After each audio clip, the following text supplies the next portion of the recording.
En un ambiente de decadencia cultural, de egoísmos e injusticias, hacen su aparición los pseudopensadores, quienes señalan que todo está mal. Dan como solución el tener que pensar como ellos, lo que significa la restricción del pensamiento. Están, por ejemplo, los izquierdistas que enarbolan la filosofía marxista como la verdad, haciendo a un lado la extensa teoría marxista. Al llevarla a la práctica, o al menos el intento de hacerlo, ha producido países atrasados económicamente, con gobiernos dictatoriales, población sin derecho a nada, sumida en la pobreza. Por si acaso, a China lo gobierna un único partido comunista desde hace más de 70 años, caracterizado por un fuerte autoritarismo político, pero con una economía capitalista. Aquel que disiente con el régimen socialista, que siempre es un régimen con fundamento en el marxismo, es vilipendiado, castigado o silenciado. En países con régimen socialista no existe la libertad de pensamiento. Tal vez los fanáticos defensores del comunismo digan que sí existe, solamente que las personas no deben expresarse en contra, lo cual es absurdo y ridículo. Esa coerción del pensamiento ha existido desde la época antigua. Los principales culpables han sido los líderes políticos que, en sus ansias de poder, limitaban a la población en su libertad de expresarse y actuar. Pero no solamente se trata de los políticos, también influyen las ideas, y aquí le incumbe a la filosofía. En su búsqueda de hallar la sabiduría, de esclarecer lo verdadero de lo falso, la filosofía ha contribuido a la creación de doctrinas que escarnecen o prohíben pensamientos que no concuerdan con ella. Veamos brevemente a lo que me refiero. Tenemos a Sócrates, quien buscaba definiciones, esencias, vituperando lo que a sus conciudadanos les hacía feliz, como eran el placer de los sentidos, la fuerza corporal, la valentía militar, como se ve en la Ilíada, el politeísmo del Olimpo, etc. Todo esto era menospreciado por Sócrates. Su búsqueda de abstracciones era lo único que tenía sentido para él. Su discípulo Platón continuó con ese enfoque, llegando a crear su doctrina del mundo ideal, en el cual se encuentra la verdad. El mundo que captamos con los sentidos es engañoso, inferior, despreciable. Esta filosofía platónica prevaleció sobre las demás corrientes, pero afortunadamente los griegos eran tolerantes respecto a la manera de pensar de los individuos, a diferencia de lo que vendría siglos después, con la llegada del cristianismo. Pero antes del cristianismo apareció Aristóteles, quien fue un gran teórico y no estuvo de acuerdo con su maestro Platón en eso de que la verdad se halla en un mundo ideal. Aristóteles daba primacía al conocimiento que nace a través de la captación de los sentidos, conocido como empirismo, y enseguida esa captación empírica es analizada por la razón para recién poder decir que hay conocimiento. Pero Aristóteles no fue un experimentador como se entiende actualmente a los que realizan experimentos para llegar a conocer algo. Como ya dije, Aristóteles fue un teórico que, similar a Platón, consideraba las actividades manuales como inferior a la especulación mental. Será por eso que en los libros de ciencia casi no se le menciona.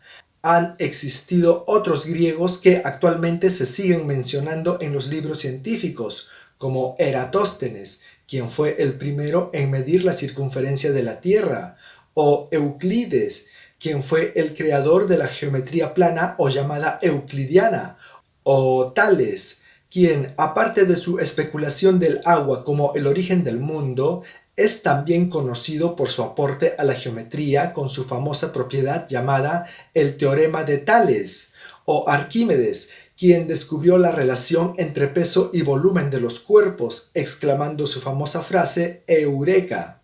En fin, Aristóteles junto a Platón crearon sistemas filosóficos que sirvieron de base para fundamentar los dogmas de la filosofía cristiana. Hay que diferenciar entre religión cristiana y filosofía cristiana. La primera se basa exclusivamente en el Evangelio, en el cual se encuentra el mensaje del enviado de Dios, y la segunda, la filosofía cristiana, se basa en la mezcolanza de filosofía platónica, aristotélica, neoplatónica, agustiniana, tomista y la Biblia. Un dato al respecto.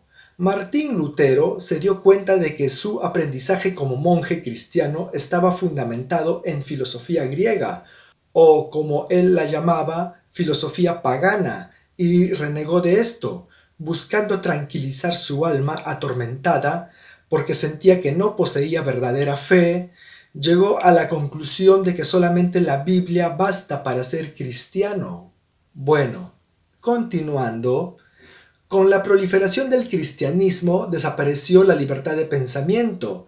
Los hombres debían creer lo que la Iglesia enseñaba, si no eran torturados por herejes, poseídos, brujos o diabólicos. La Santa Inquisición se encargó de castigar con extrema crueldad a los que decían cosas discordantes con el cristianismo, y de igual manera a los que realizaban actos que los inquisidores desaprobaban, como la preparación de alguna medicina casera, que realizaban algunas mujeres y por eso las consideraron brujas, o el estudio de los astros, como Galileo Galilei, quien se salvó de ser quemado vivo y fue condenado a prisión domiciliaria hasta su fallecimiento. Estamos notando cómo una idea dominante no acepta ideas que se salgan del parámetro establecido por la dominante. Estamos siendo testigos de la falta de libertad de pensamiento y en cómo la filosofía cristiana apoyaba esa limitación. Llegó la época moderna y apareció René Descartes, quien es el máximo representante del racionalismo. Él se atrevió a cuestionar todo lo existente, desde las ideas hasta los objetos, llegando a emitir su frase «pienso, por lo tanto existo». Con Descartes se ve un gran avance en cuanto a la libertad de pensar, pero desafortunadamente en la España de ese tiempo influyó poco o nada esta nueva filosofía, prevaleciendo el cristianismo y por ende los países americanos se mantuvieron sojuzgados. Fue con las ideas de la Ilustración y la Revolución Francesa que se acabó con las monarquías, que se amparaban en su derecho divino, y también feneció la Santa Inquisición. Sin embargo, en ese mismo lugar que se gestó la caída del antiguo régimen, Francia, en vez de dar paso a una amplia libertad de pensamiento, se guillotinaba a la persona que no pensara como los revolucionarios, conocida esta etapa como el régimen del terror. Esos aires de libertad llegaron a América, influyendo en los criollos, quienes lograron independizar a sus países del dominio español. Afortunadamente, no fueron tan radicales como los franceses, pues permitieron la libertad de culto. Nos encontramos ya en el siglo XIX, y fue en este siglo que apareció el marxismo. Esta filosofía es la más intolerante de todas. El marxismo cree haber descubierto el motor de la historia, que viene a ser la lucha de clases.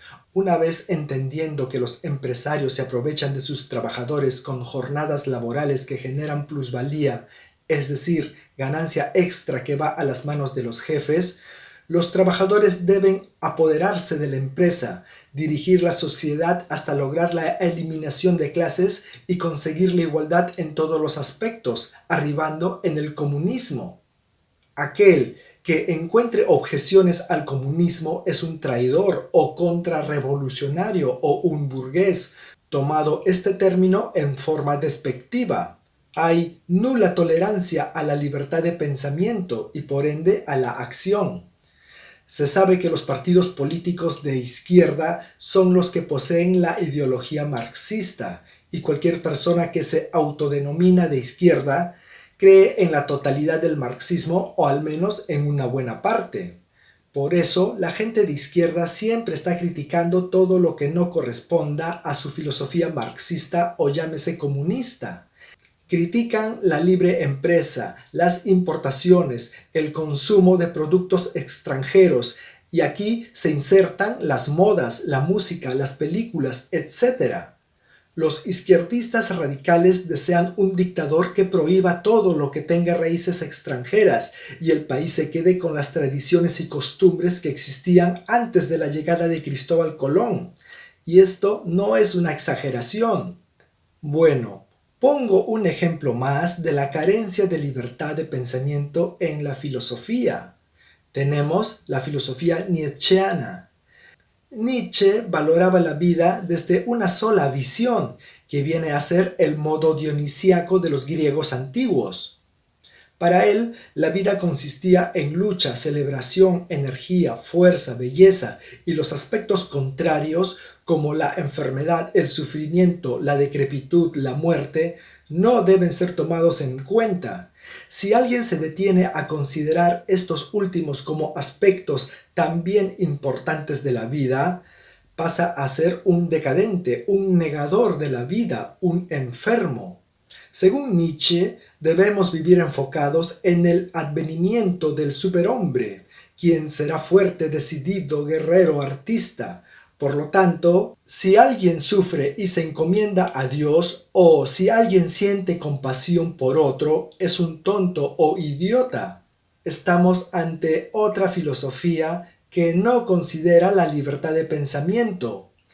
En conclusión, solo me queda decir que el estudio de la filosofía nos permite conocer las diversas corrientes filosóficas, pero generalmente trae como consecuencia el llenarse de presunción y creer que se debe andar corrigiendo o contradiciendo al otro que sabe poco o nada de filosofía. Blaise Pascal escribió en su libro Pensamientos, refiriéndose a los filósofos: han conocido la sabiduría y no han deseado únicamente que los hombres la amasen, sino que los hombres detengan su consideración en ellos. Los filósofos han querido ser el objeto de la felicidad voluntaria de los hombres. Bueno amigos, me despido. No olviden darle me gusta, suscribirse y hasta pronto.